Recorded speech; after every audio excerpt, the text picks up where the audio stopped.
This is Optimal Relationships Daily, Emotional Distance in Marriage by Dr. Kathy McMahon of CouplesTherapyInc.com.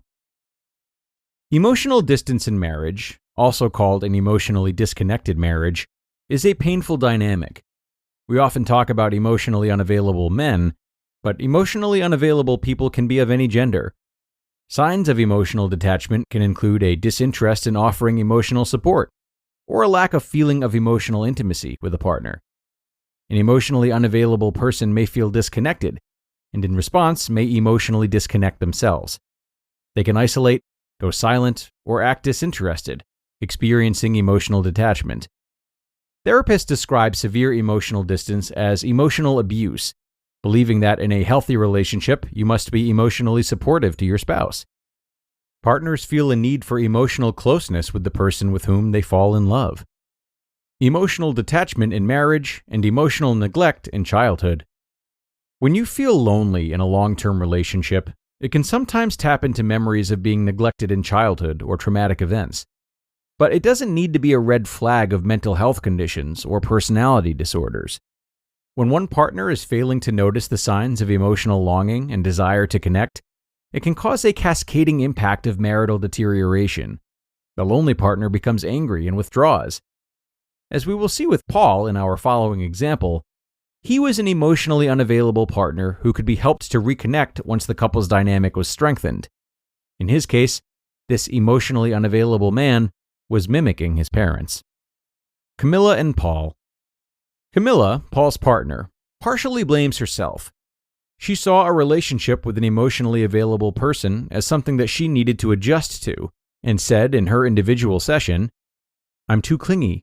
I should leave him alone more, like he asks, but I just can't. I'm lonely, and I can't stand feeling like we are two strangers living under the same roof." In Paul's individual session, he said, "I tell her, just leave me alone and I will come to you when I'm ready. I can't stand it when she asks over and over, 'Do you love me?' We're married." Before entering couples therapy, Paul never came to reassure Camilla of his love because he was never ready enough for that emotional response. Camilla also never waited long enough for him to feel the urge to go to her. Understanding emotionally distant spouses. The difference between Camilla and Paul go back much earlier than their marriage. Theirs are emotional attachment style differences. Attachment styles are baked in the cake early in childhood. These differences impact how close is too close, or how far is too far for each of them. The real issue wasn't that Camilla needed more active attention and Paul needed more time alone. Instead, both partners needed more empathy and understanding of these needs. Early marriage history. When asked about their early marriage, I learned that Paul used to love how attentive Camilla was. He called it pampering when they were dating. "She used to wait on me, and the intimacy was great." "He appreciated me back then," Camilla added woefully. "He noticed what I did for him, and I could tell he liked it. Now he says, 'Leave me alone.'" So, what happened? Time, and living together after their marriage. Camilla's contribution. Camilla described Paul pulling back after they moved in. However, in reality, he was spending a lot less time alone than before. What changed? Now that they lived together, Camilla directly witnessed the times Paul spent on his hobbies, alone, and she took it personally. It felt to her like he was emotionally neglecting his marriage and his wife. Camilla knew Paul was a guy who often kept to himself, and knew about the many solitary hobbies he enjoyed. She didn't know that after they got married, he would still pursue them. What Camilla once found so attractive about Paul, his quiet independence, she now saw as a threat to her feelings of security. Paul's contribution.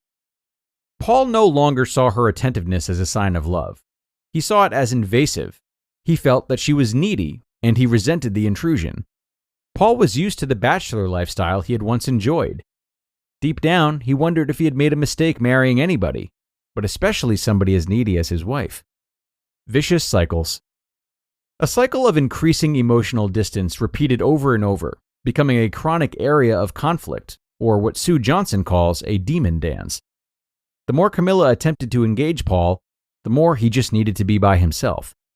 The more irritated and withdrawn Paul became, the more effort Camilla put into doing the things he liked, cutting into his alone time. Then she got upset that he wasn't responding. Paul got more irritated and angrier and more distant and withdrawn. Camilla tried stopping to get his attention gently and began to complain and later to criticize. In response, Paul withdrew. The vicious cycle repeated. By the time they came into their first session with me, they were spending very little time together, and it was filled with a lot of tension and resentment. The only two problems in marriage. In graduate school, I learned that there are only two problems in marriage: not getting what you want and getting what you want. Paul chose Camilla because he wanted a companion, someone to pull him out of his shell. He loved the fact that Camilla was outgoing and talkative and showered affection on him. What Paul wanted in a mate was what he got: an emotionally engaged, somewhat anxious, and insecure spouse. Camilla wanted a thoughtful man and not a flirt. Paul was mature and even shy. She knew that he meant it when he told her that he loved her. Camilla got the mature, shy man who was earnest in his affections toward her and who needed time alone. Like Paul, instead of appreciating that difference, she felt emotionally neglected. Two sides of getting what you want. Often the traits that draw you to your partner are the very same traits that upset you. The outgoing spouse you appreciated now becomes the spouse that never stops talking. The strong silent type becomes taciturn and withdrawn. What to do when dealing with emotional distance. My first job was to increase the fondness and admiration system and remind this couple why they decided to marry in the first place. Couples like Paul and Camilla, during the oral history interview, were helped to remember a time when they each got what they wanted from the relationship. After the thorough assessment of the couple's relationship, patterns became more evident, as did the treatment goals. Changing the demon dance. Camilla's challenge. Camilla told me, "I knew he loved me deep down, but why didn't he show it?" The concentrated couples therapy gave us the time and space to talk honestly to each other. I came to see that his need was alone time. It wasn't him rejecting me. The more she could reassure herself that Paul needed time for himself, to refuel and not to escape, the easier it was for Paul to move toward her. Camilla used this time to develop new interests to calm her anxiety and feel more productive. Paul's challenge. Paul told me, "I was feeling bad about needing to be by myself before I got here. While I was angry at being put upon by my wife, I also felt like there was something wrong with me for needing to be alone. If Camilla married a guy like me, why did she suddenly want to change me? I had no idea that my wife saw it as a rejection. It wasn't anything personal to her.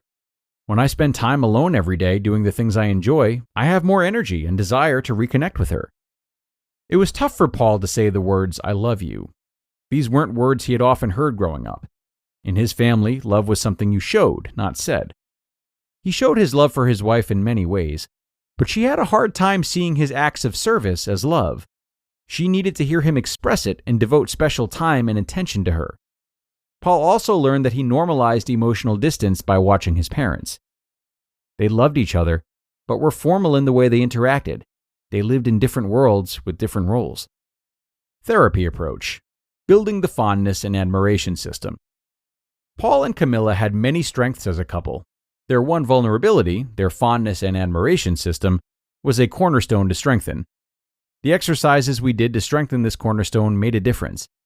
Paul began expressing emotions and asking for what he needed without ambivalence or blame.